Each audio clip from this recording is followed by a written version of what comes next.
ಬಂದಿದ್ದಾರೆ. ಕಲಾವಿದರದು ಹೀರೋಗಳದು ಕೊರತೆ ತುಂಬಾ ಇತ್ತು ಕನ್ನಡ ನಾಡಿಗೆ. ಅದನ್ನ ತುಂಬಿಸೋಕೆ ಅಂತ ಒಬ್ಬ ಹೊಸ ಹೀರೋ ಬಂದಿದ್ದಾರೆ. ಅವರಿಗೆ ನಾವೆಲ್ಲ ಸ್ವಾಗತಿಸಬೇಕು. ಎಲ್ರಿಗೂ ಕನ್ನಡ ಚಿತ್ರರಂಗದ ಗೌರಿ ಮತ್ತು ಗಣೇಶ ಹಬ್ಬದ ಶುಭಾಶಯಗಳು. ಇಲ್ಲಿ ಗೌರಿನೂ ಇದೆ, ಪುಟ್ಟ ಗೌರಿನೂ ಇದೆ. ಇಬ್ಬರಿಗೂ ಶುಭಾಶಯ. ಒಂದು ಹೊಸ ತರ ಅಲೆ ಕೆಲಸ ಮಾಡಿದ್ದಾರೆ. ಇಂದ್ರಿತ್ ಲಂಕೇಶ್ ಅವರು ನಮಗೆಲ್ಲ ಕೆಲಸ ಕೊಟ್ಟವರು, ನಮ್ಗೆ ಅನ್ನದಾತರು. ಅವ್ರು ಮಾಡೋದು ನಿಜ ಜೀವನದಲ್ಲಿ ಈ ಥರನೇ.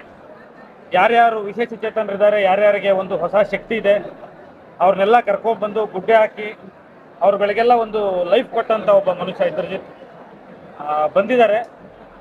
ಹೊಸ ಹೊಸ ನಿರ್ದೇಶಕರುಗಳಿಗೆ ಮತ್ತು ಕಂಟೆಂಟ್ ಬರೆಯೋರಿಗೆ ಒಬ್ಬ ಹೊಸ ಹೀರೋ ಸಿಕ್ಕಿದ್ದಾರೆ. ತುಂಬ ಸಮರ್ಥವಾದ ಒಬ್ಬ ನಾಯಕ ಸಿಕ್ಕಿದ್ದಾನೆ ಕನ್ನಡ ಚಿತ್ರರಂಗಕ್ಕೆ ಅಂತ ಅನ್ಕೋತೀನಿ. ಶುಭಾಶಯಗಳು. ಆಲ್ ದ ಬೆಸ್ಟ್ ಸಮರ್ಜಿತ್ ಮತ್ತು ಗೌರಿ ತಂಡಕ್ಕೆ ಶುಭಾಶಯ. ಯಜ್ಞ ಯಾಗವನ್ನ ನಂಬೋದನ್ನು ಬಿಟ್ಬಿಟ್ಟು ಇಂಥ ಕಲ್ಟ್ ಇರೋ ಸಿನಿಮಾಗಳ ನಂಬಿದ್ರೆ ಕನ್ನಡ ಚಿತ್ರರಂಗ ಉದ್ಧಾರ ಆಗುತ್ತೆ ಅಂತ ಈಗಲೂ ಮತ್ತೊಮ್ಮೆ ಪ್ರತಿಪಾದಿಸ್ತೀನಿ. Thank you very much.